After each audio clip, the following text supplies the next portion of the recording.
Eu vou passar para o André, que ele vai falar um pouco da família. A esposa dele, ela é top, viu? Ela tem tanta coisa que você vê que ela é inteligentíssima, essa mulher, glória a Deus.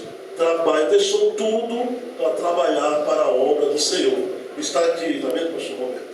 Está aqui, veio de João Pessoa, a gente estava lá. Eu quero agradecer àqueles que contribuíram ativamente, que eu liguei para algumas pessoas, pedi mesmo uma oferta de amor, e glória a Deus, chegou, e eles estão aqui por causa da sua oferta, porque Deus abençoou, e com certeza você que abençoou, e ainda tem tempo de abençoar, né?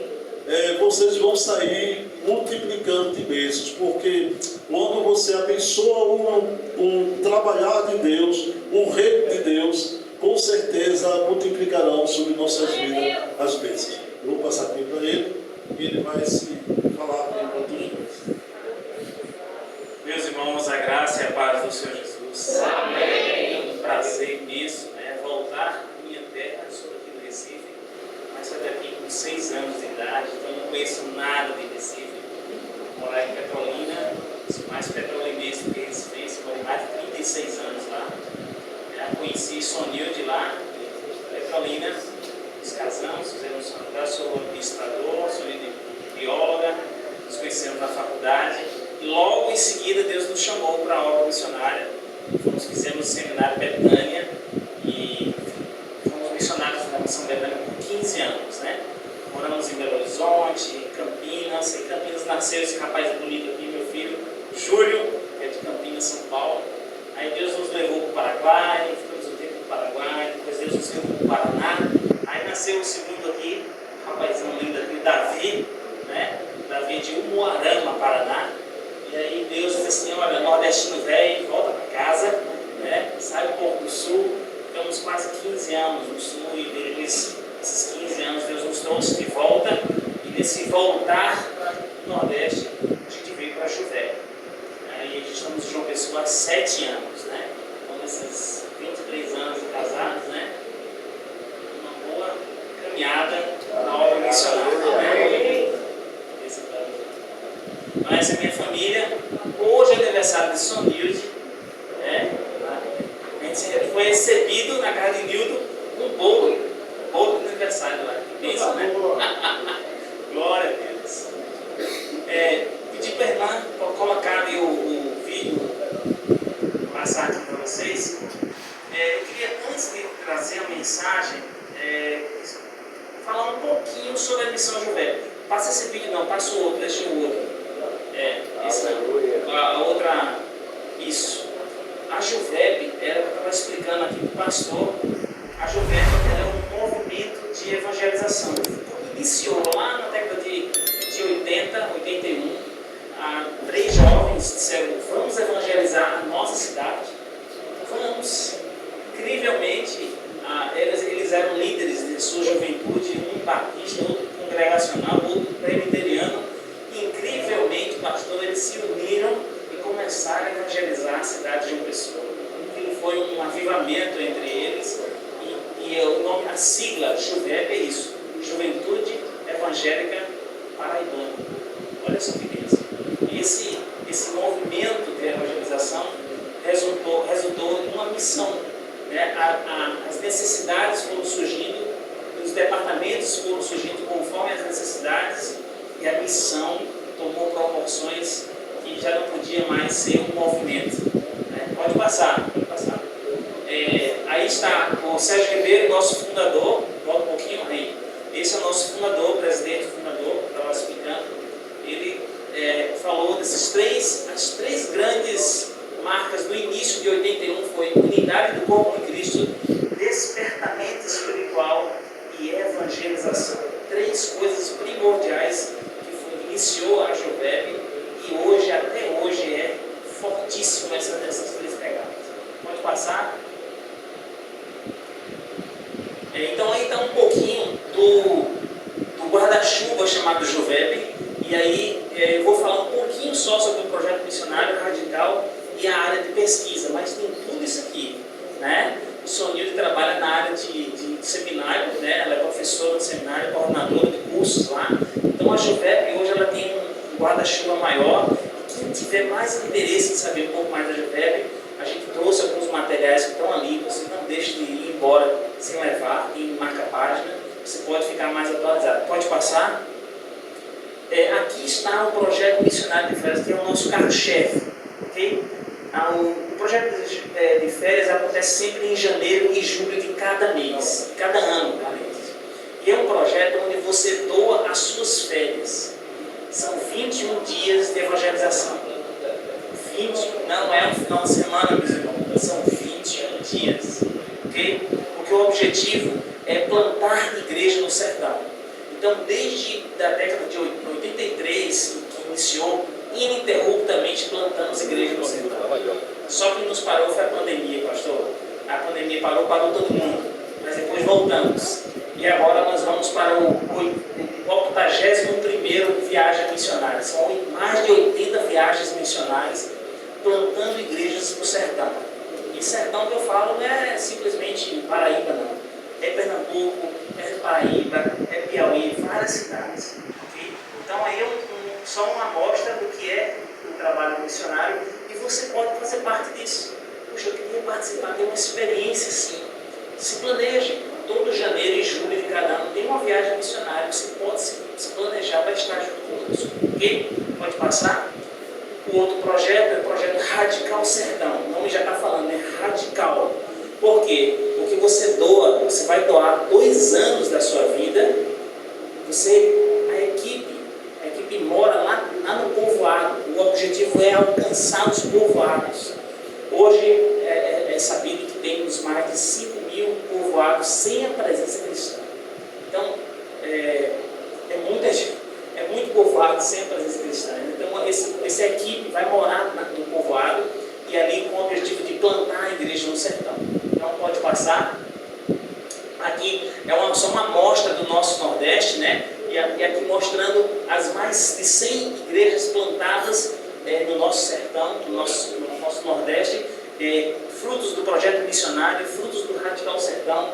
São mais de 200 cidades alcançadas, mais de 7.000 obreiros mobilizados, de todo mundo que é lugar, de São Paulo, de Paraná, do Japão, dos Estados Unidos, até gente de fora vem para estar conosco. Esse último agora, que aconteceu aqui em Águas Belas, aqui em Pernambuco, foram 150 pessoas.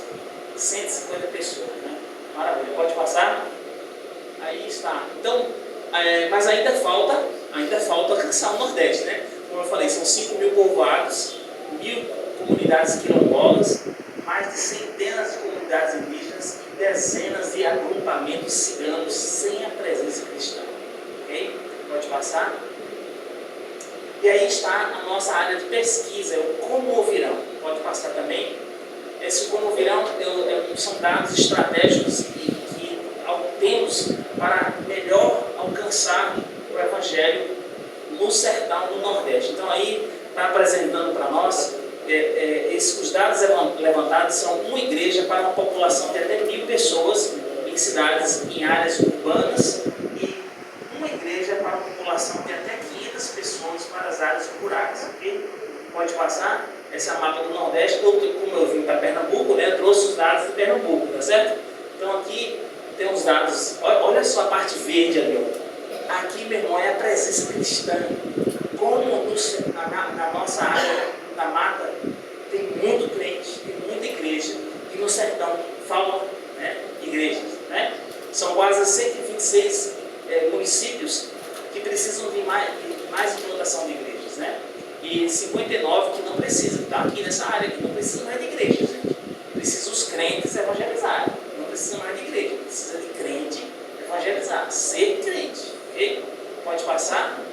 Aí está a área urbana, certo? A área urbana, quase 42 igrejas, cidades que falta a presença cristã de igrejas, e 143 que não necessitam. Pode passar outra. E aqui está um dado de áreas rurais, ok? Essas áreas rurais são 120 cidades onde falta a presença de igreja, 4 cidades em áreas rurais que faltam presença lá, e 58 não precisa. Ok, pode passar? Terminou, né? Pronto, esses aí são dados estratégicos da nossa área de pesquisa. Por quê? Porque quando a gente vai evangelizar uma cidade, a gente não vai evangelizar qualquer cidade. A gente vai justamente onde não tem igreja. Onde não tem igreja, a gente vai. É ali que a gente ataca. E a gente convida e chama as igrejas que querem plantar igrejas conosco. Aí que está a diferença. A Juvep não planta Juvep, igreja Juvep.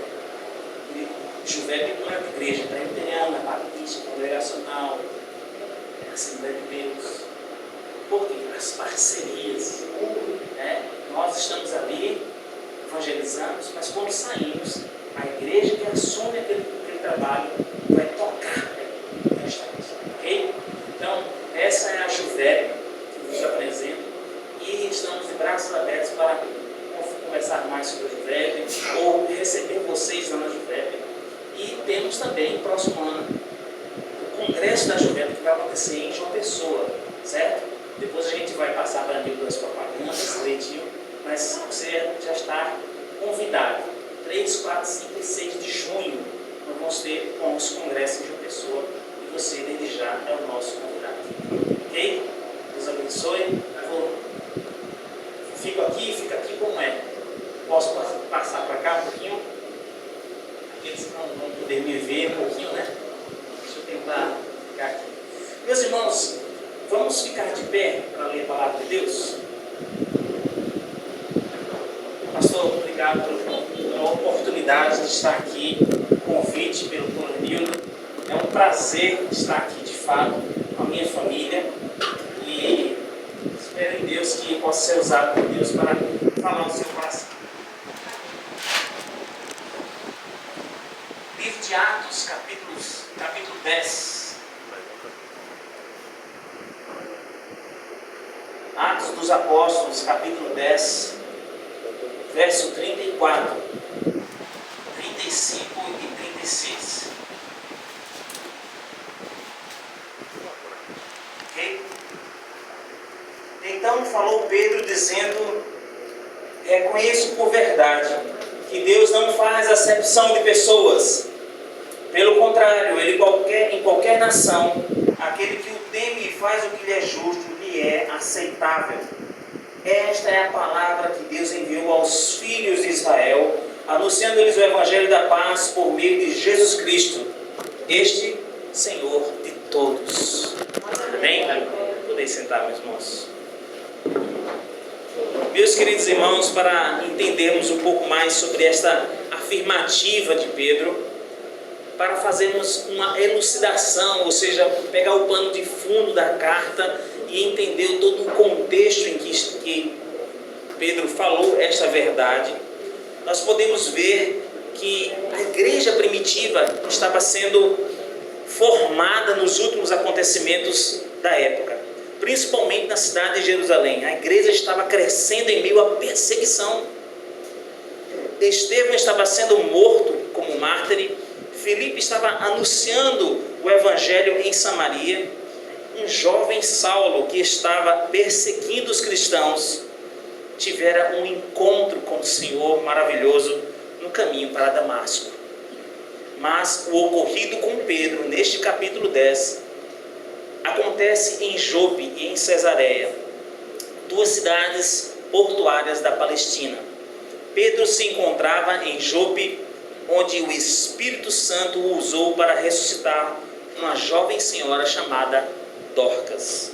Meus irmãos, no início do capítulo 10, nós vemos a pessoa de Cornélio. Eu queria que você estivesse com a sua Bíblia aberta em Atos dos Apóstolos, a gente vai percorrer Atos e a gente vai ver claramente que este capítulo é um capítulo que mexe conosco. Por quê? Porque é um transformar, é uma quebra de paradigma. E isso eu gostaria e peço muito que o Espírito Santo faça isso com você nesta noite. Amém?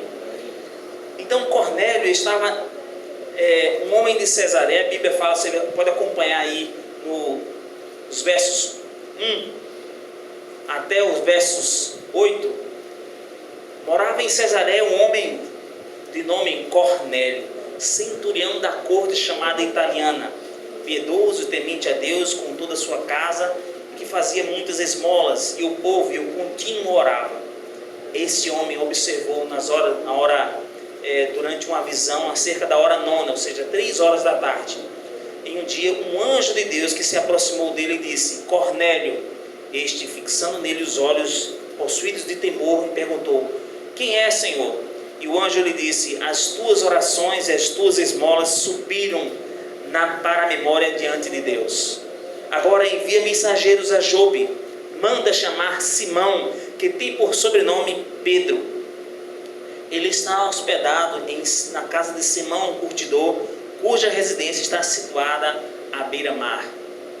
Logo que se retirou, o anjo que lhe falava chamou 2 dos seus domésticos e os soldados piedosos dos que estavam lhe servindo. Havendo-lhes contado tudo, enviou-lhes a Jope. Meus irmãos, o Espírito Santo naquela época tinha GPS. Já pensou? Não? Engraçado, olha, você vai lá na casa de Simão, o curtidor, que está à beira-mar.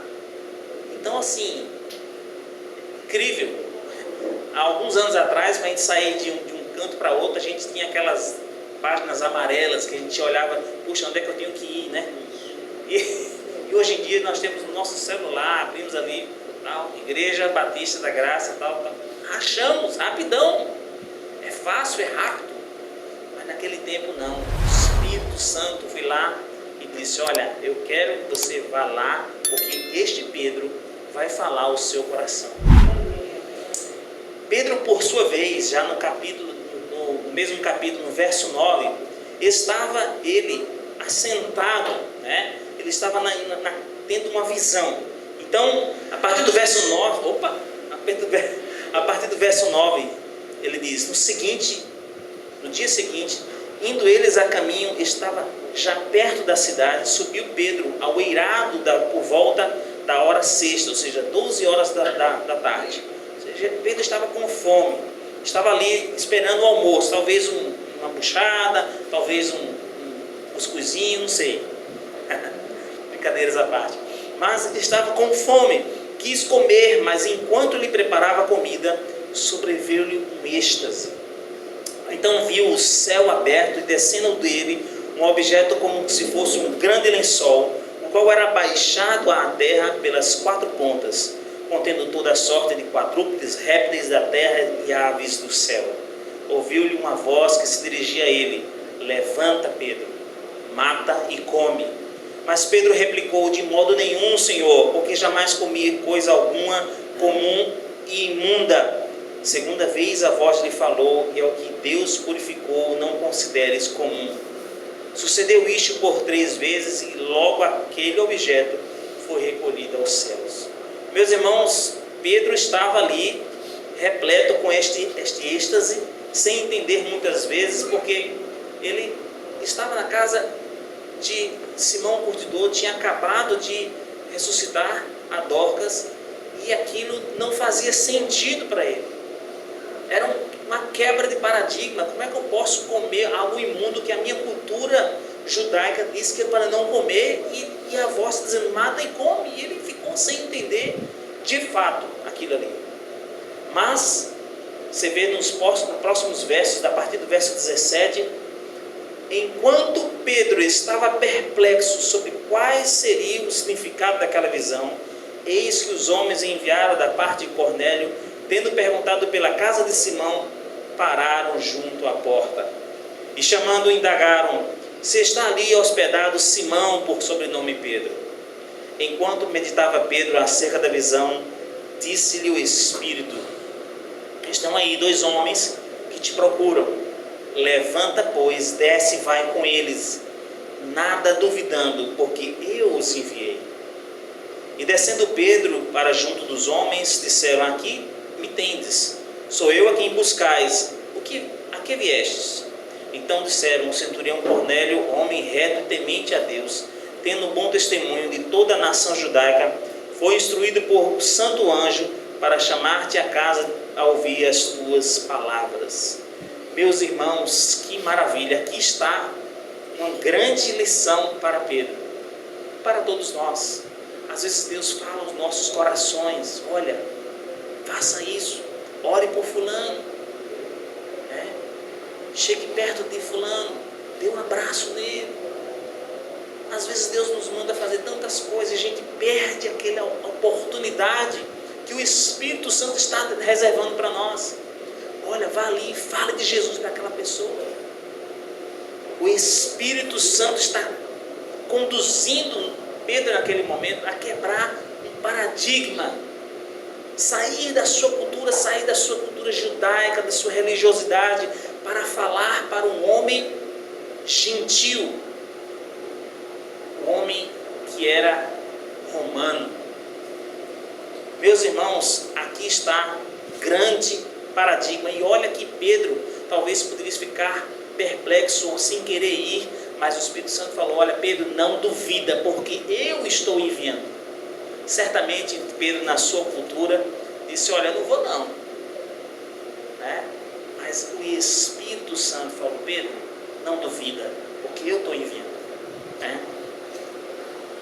Então, meus irmãos, mais interessante é o choque cultural.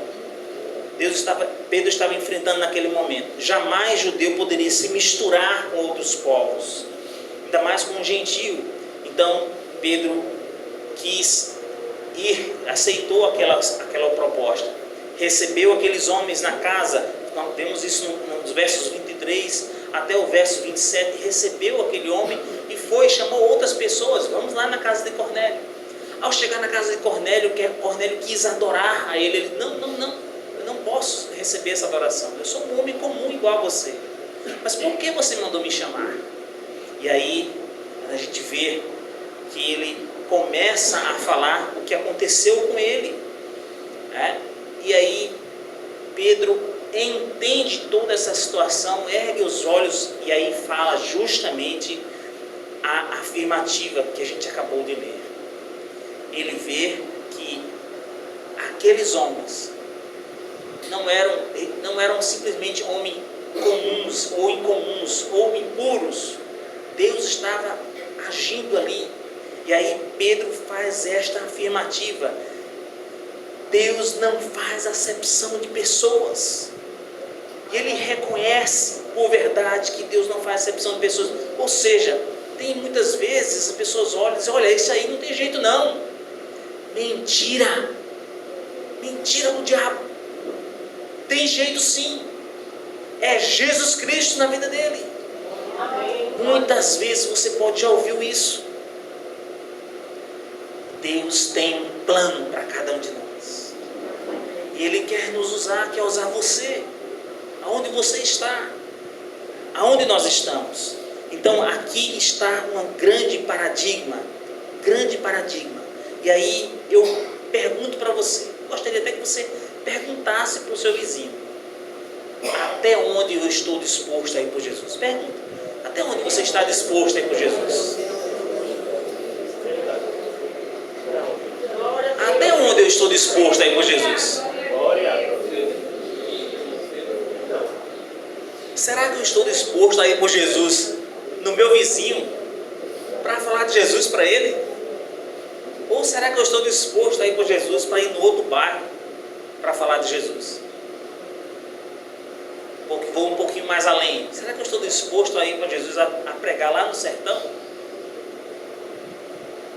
Será que eu estou disposto a ir para Jesus a pregar em outra região que não seja o Nordeste? Será que eu estou disposto a ir por Jesus a pregar em outra nação? Aqui está a pergunta. Muitas vezes nós cantamos aqui: eu vou, mas no fundo não vai. Eu vou. Você está falando para quem? Para o Espírito Santo? Para Deus? O pastor chama: meus irmãos, vamos ter evangelismo na praça, queremos que todo mundo vá. Pastor, está fazendo sol. Meu amigo, você está no Nordeste, cara. Vai estar quente do mesmo jeito. Pastor, vai ter lanchinho. Tem um refrigerante. Pastor, não vou poder não, porque vai ter jogo lá no Arruda, não vou poder não. Nós colocamos obstáculos. Nós mesmos fazemos isso. Infelizmente, a disposição de muitos cristãos só se mostra onde se acham necessários ou quando é de puro interesse pessoal. Sempre numa perspectiva individual, nunca na perspectiva de Deus. Em todo o mundo existem vários Cornélios necessitados de quem vos fale da parte de Deus. Para Cornélio de Cesareia, Deus mandou a Pedro. E para os demais Cornélios espalhados pelo mundo, quem irá? Onde estão os Pedros aqui? Quem irá? Cantamos eu vou, eu vou, eu vou. Quem irá? Por isso que eu perguntei, até onde você está disposto a ir por Jesus? Somos chamados por Deus para irmos aonde nós estamos. Precisamos estar dispostos a ir por Jesus. Para os de casa, como a gente acabou de ouvir aqui, para os da rua, para o do trabalho, para na faculdade, para onde nós formos, estamos dispostos a ir por Jesus aonde nós formos, para falar do Evangelho da Paz, que Pedro cita, a todos os povos. Mas isso tem que ser em obediência à palavra de Deus, em obediência ao Espírito Santo de Deus. Os cristãos não podem se limitar às 4 paredes do templo e simplesmente criar uma redoma espiritual para os que estão em casa, para esquecer dos perdidos e das nações aos não alcançados. O Evangelho da Paz não faz acepção de pessoas. Aleluia! Não faz acepção de pessoas. Ela está disponível a todas as nações que creem em Jesus como seu Senhor e Salvador. Aleluia. Aquele que crê. Quando Pedro entendeu o recado do Senhor, ele defendeu os gentios em Jerusalém, no capítulo 11. Ele entendeu de forma clara a igreja do Senhor. Ele abriu os olhos e viu que os perdidos estavam ali, as nações. Foi o primeiro paradigma quebrado ali da cultura judaica. Deus mostrando que haveria de abrir a janela dos céus para os gentios, para todos os povos. Precisamos deixar de lado os entraves religiosos. Olha, eu não vou misturar com aquele irmão lá porque ele é da igreja tal, ou daquela denominação tal. As rixas, as coisinhas, as picuinhas. O Evangelho da Paz diz: o reino de Deus é chegado, e já chegou. O Senhor Jesus, Ele é de todos os povos. E não faz acepção de pessoas. Não é porque a pessoa é amarela, branca, preta, o que for, gordo, magro, alto, rico ou pobre. Deus está olhando para o perdido, e o perdido muitas vezes está do seu lado.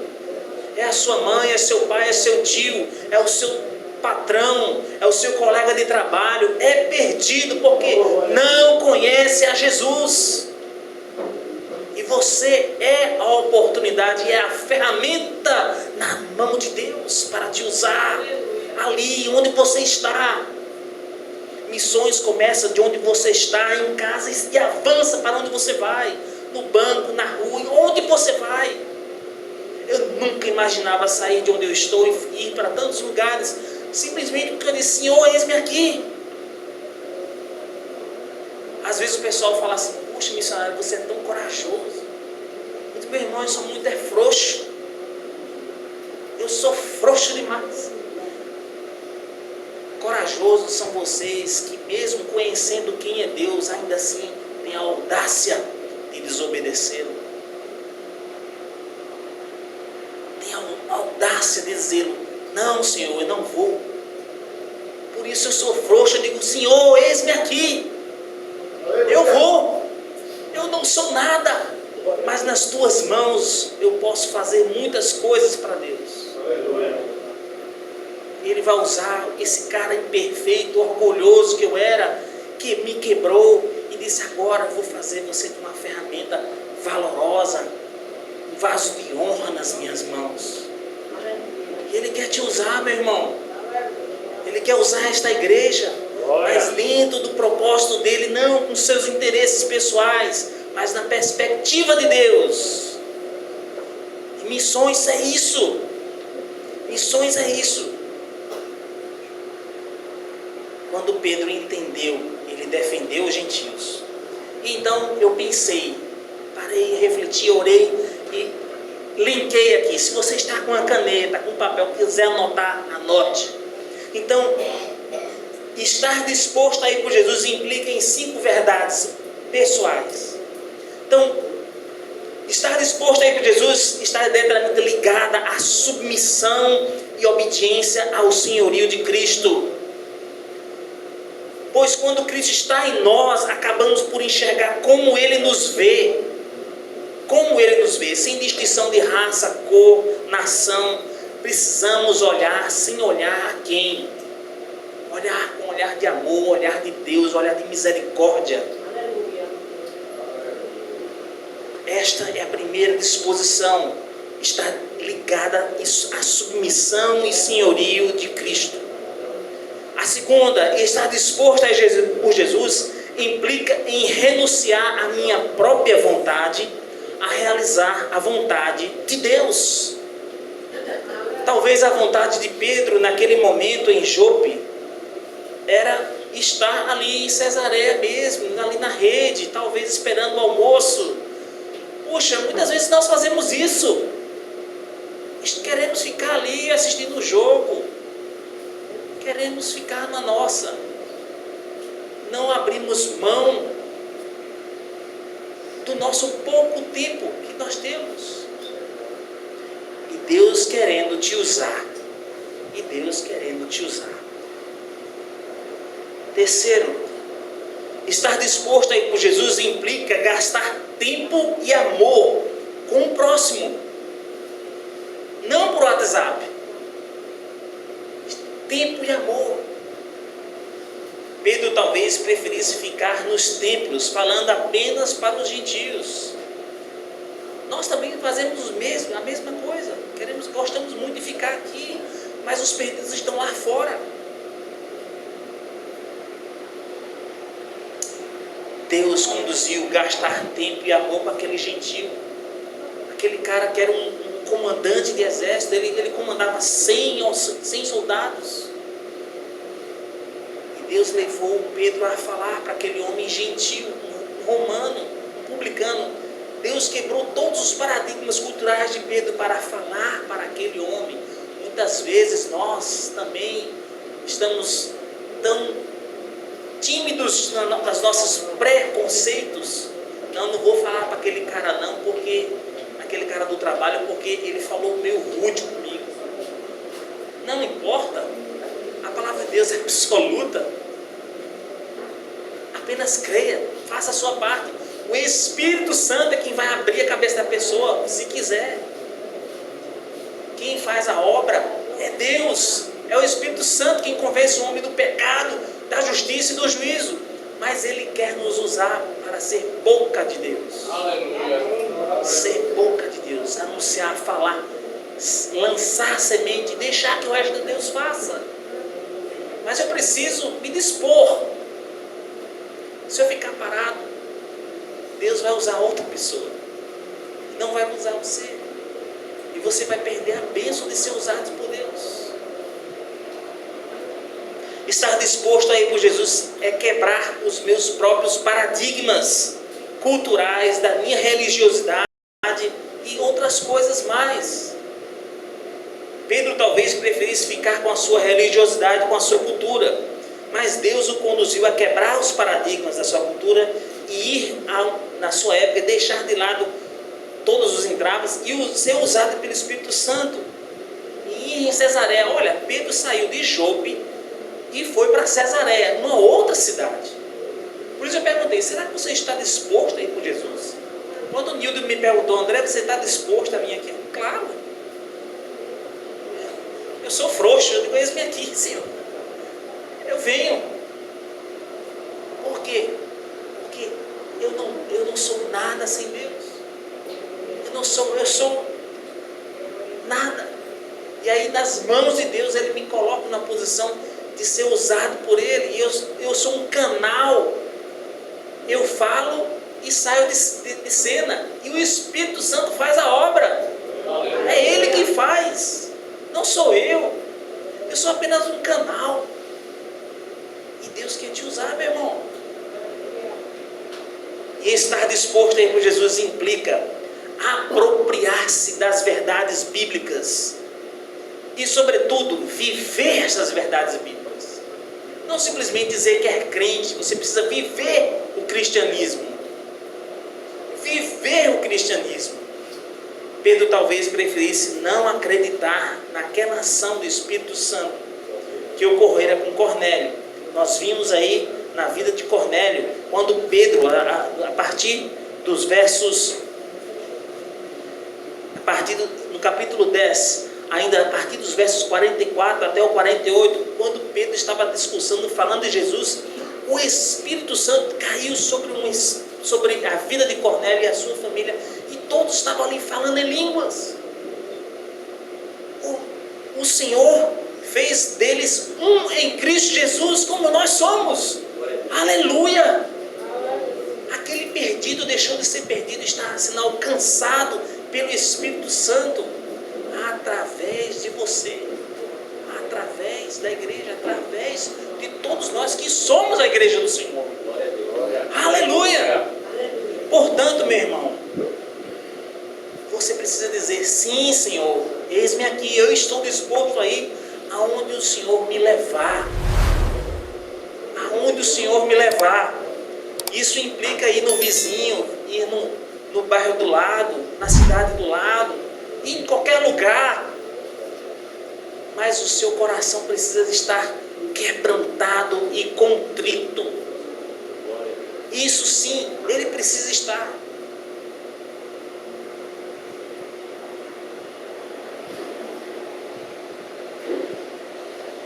Como está o seu coração? Será que eu posso fazer de novo essa pergunta? Até onde você está disposto a ir por Jesus? 2008, nós fomos para Bolívia?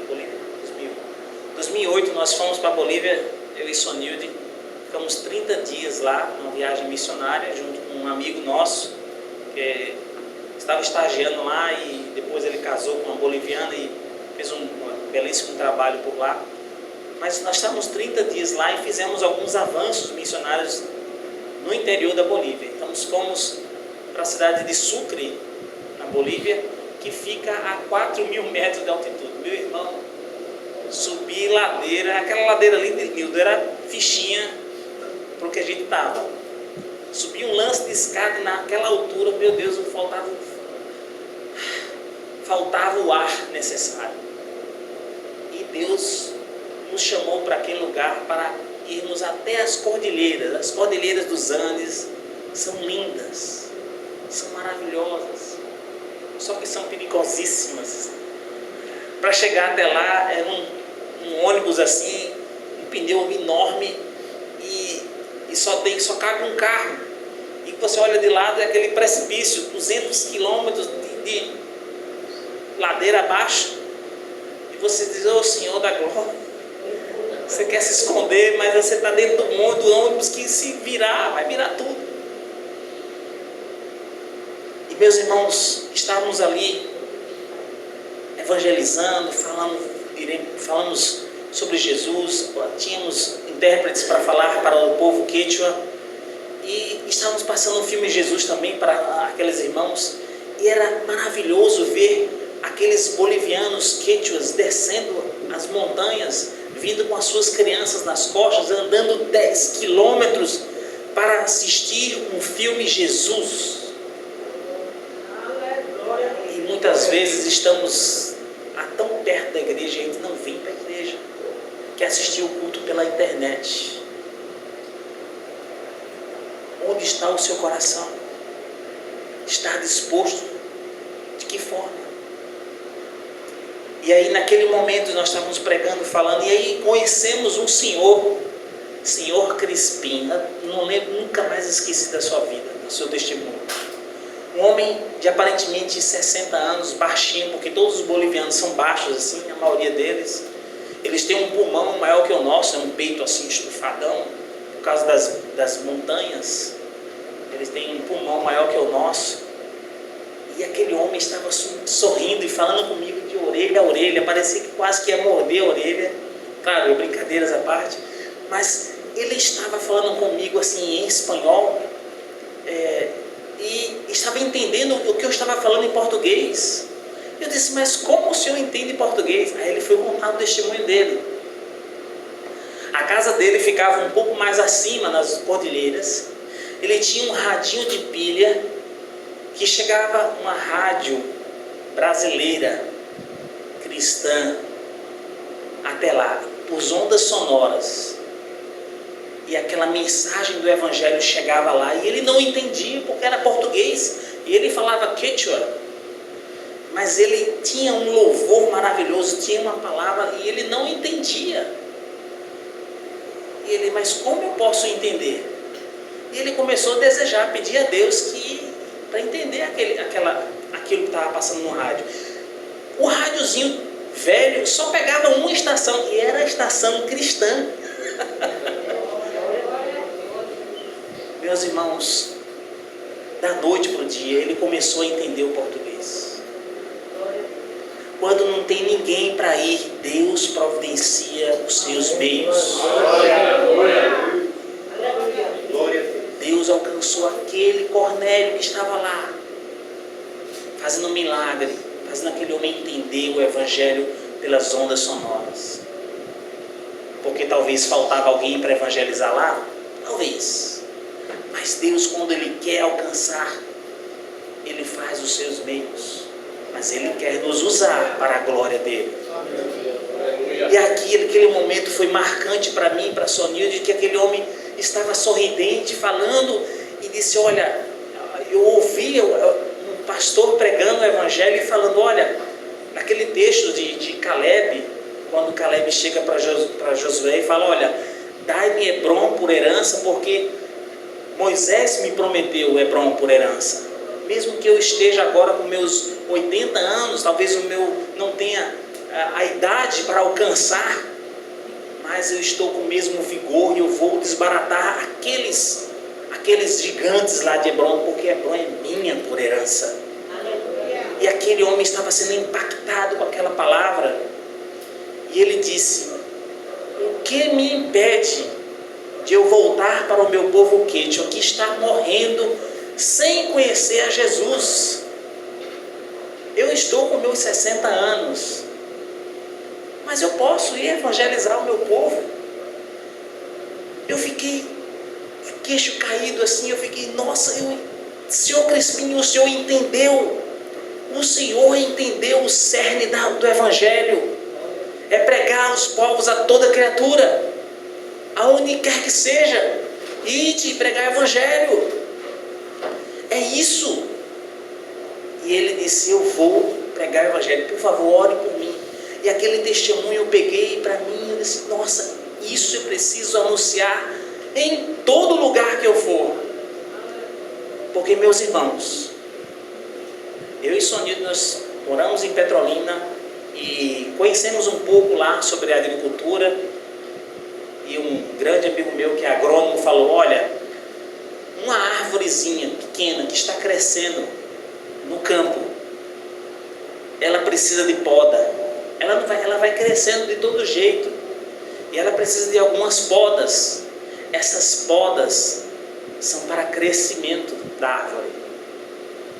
Mas as árvores velhas, já crescidas, já robustas, dando fruto, há podas também, mas as podas são para que ela produza mais ainda.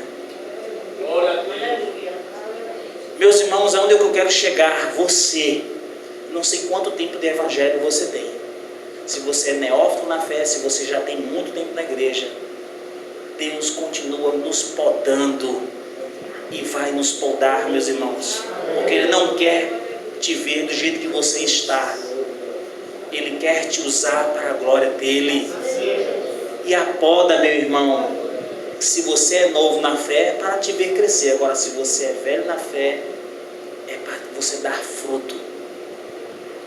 Mas André, eu já tenho mais de 60 anos. O Senhor usou aquele senhor Crispim para falar do Evangelho.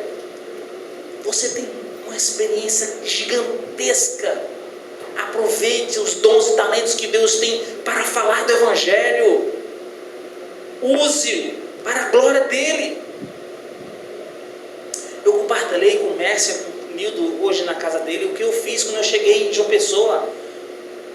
Assim que a gente chegou em João Pessoa, um apartamento pequeno de três andares, tinha 7 famílias, 7 com a nossa, claro, e eu bati na porta de todo mundo. Eu falei: olha, domingo de manhã nós vamos ter um café da manhã lá embaixo no estacionamento, promovido por nós, e nós queremos nos apresentar para vocês.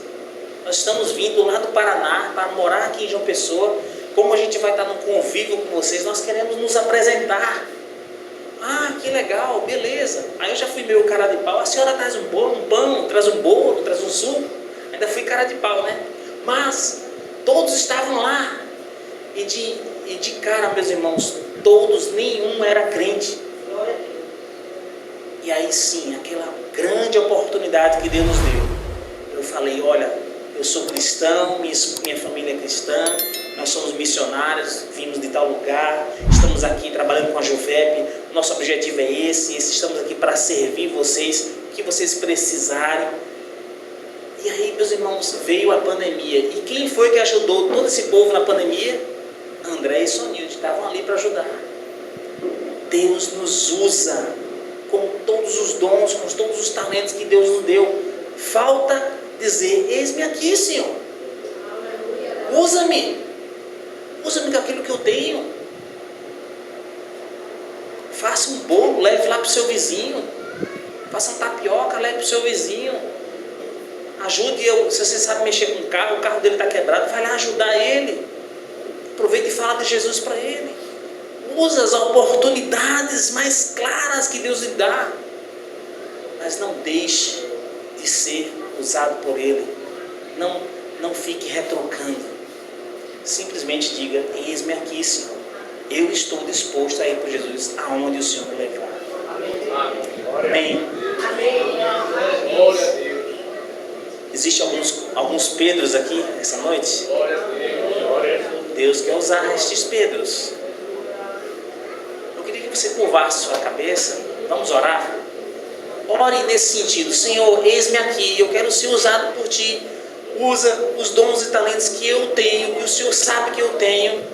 O Senhor sabe das minhas limitações, sabe do que eu não posso fazer, mas sabe o que eu posso fazer e eu faço de melhor. Usa-me, usa-me, para a glória do Teu nome, em nome de Jesus. Vamos gastar um tempo de oração aqui agora, 1 minuto, 2 minutos no máximo. Depois eu vou pedir para o pastor Zé Carlos terminar orando por você.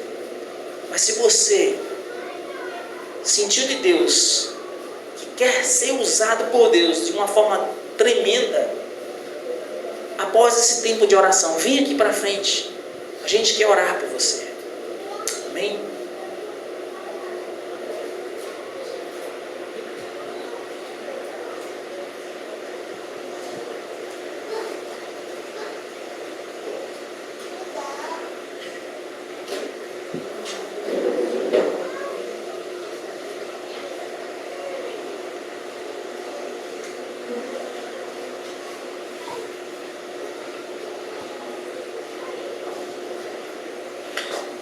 Aleluia.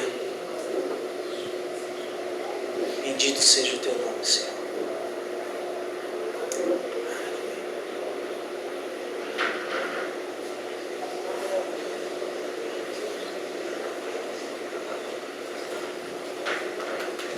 Glória a Deus. O que dizer, né, irmãos? Nessa noite, a respeito do que nós ouvimos, eu não tenho palavras. Porque realmente, quando nós somos afrontados diante da nossa realidade a respeito da pregação do Evangelho, eu me sinto, me permita dizer essa palavra, me permita dizer essa palavra mais uma vez, me sinto inútil. Diante do que se tem para fazer na obra do Senhor, e a gente ainda não consegue fazer. Muitas vezes estamos presos a questões pessoais, pequenas, e deixamos de fazer aquilo que o Senhor realmente quer que a gente faça para a obra do Senhor, para o crescimento. Toda vez que algum missionário vem aqui, eu me sinto impactado, como estou impactado nessa noite, porque aí eu vejo quantas coisas a gente pode fazer e não faz. Então eu queria que você baixasse a sua cabeça. Se você ainda sente desejo de vir aqui à frente, venha durante a oração, porque eu acho que é o momento de você vir diante do Senhor e dizer: Senhor, eis-me aqui, usa-me. O Senhor só quer apenas que a gente esteja disponível para que isso possa acontecer na nossa vida, e que a gente possa ser instrumento na mão de Deus.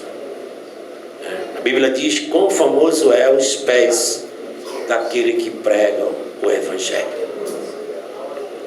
E também diz que pesa sobre nós essa obrigação de pregar a palavra de Deus.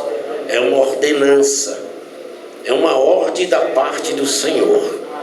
Nós vimos aqui em Marcos capítulo 16, versículo 15: ide por todo mundo e pregai o Evangelho. E muitas vezes a gente não se sente desafiado, porque a gente muitas vezes ficamos olhando para o nosso umbigo, para as nossas necessidades, como disse bem o missionário, fazendo coisas mesmo na igreja por interesse próprio, pessoal. Oh, aleluia! E não é mais época para isso, não é mais tempo para isso. Jesus está voltando. Precisamos realmente nos levantar uma igreja que esteja compromissada com esse propósito de pregar a palavra de Deus. Pai bendito, Deus da glória, nós estamos aqui, Senhor Deus, mais uma vez diante da Tua presença. Obrigado, Senhor, pela essa palavra que Tu nos desse nessa noite, Senhor. Algo realmente novo, diferente, Senhor. Algo que renova nossas forças e nos coloca, nos afronta, Senhor. Como nós estamos distante daquilo que realmente Tu queres para as nossas vidas. Como cristãos, Senhor, do Teu mandamento, desse ide que é imperativo e que muitas vezes nós deixamos de fazer. Deixamos de fazer, Senhor. Então que Teu Espírito Santo, Senhor, nessa noite possa nos incomodar. Ó Senhor, que a gente possa criar sensibilidade em fazer a Tua vontade, de pregar a Tua palavra, Senhor. Ó Senhor Deus, em nome de Jesus, coloque em nós um espírito, inquieta a nossa alma, Senhor, por essa necessidade de pregar a Tua palavra, de, Senhor Deus, de cumprir esse ide, e aonde nós estivermos, aonde a gente for, Senhor, falar do Teu amor, seja numa fila do pão, na padaria, seja no médico, seja onde Tu nos colocar, Senhor, que a gente seja boca de Deus para levar, ó Senhor Deus, a Tua palavra. Abençoa a todos que estão aqui, Senhor, que se dispuseram nessa noite a querer fazer, Senhor, cada vez mais e melhor a Tua obra, Senhor. Mas aqueles mesmos que não vieram aqui à frente, que Tu possa também abençoá-los, inquietá-los, para que a Tua obra possa ser completa nas nossas vidas, Senhor. Muito obrigado, Senhor Deus. Quero também apresentar a vida do missionário, Senhor, que ele trouxe a mensagem aqui nessa noite, a sua família, que Tu continue abençoando a sua vida, a vida da sua família, e que cada vez mais a Tua mão poderosa esteja sobre a vida dele, Senhor Deus, e que possa seguir, Senhor, fazendo a Tua vontade e fazendo a Tua obra, aonde Tu mandares, Senhor Deus, e que Tu cubra a vida dele, Senhor, com saúde, com prosperidade, que não deixe faltar nada, ó Senhor Deus, que os mantimentos venham, que os milagres venham sobre essa família, Senhor. Muito obrigado, Senhor, nessa noite. E nós te oramos e já te agradecemos em nome de Jesus. E a igreja diz: amém. Glória a Deus.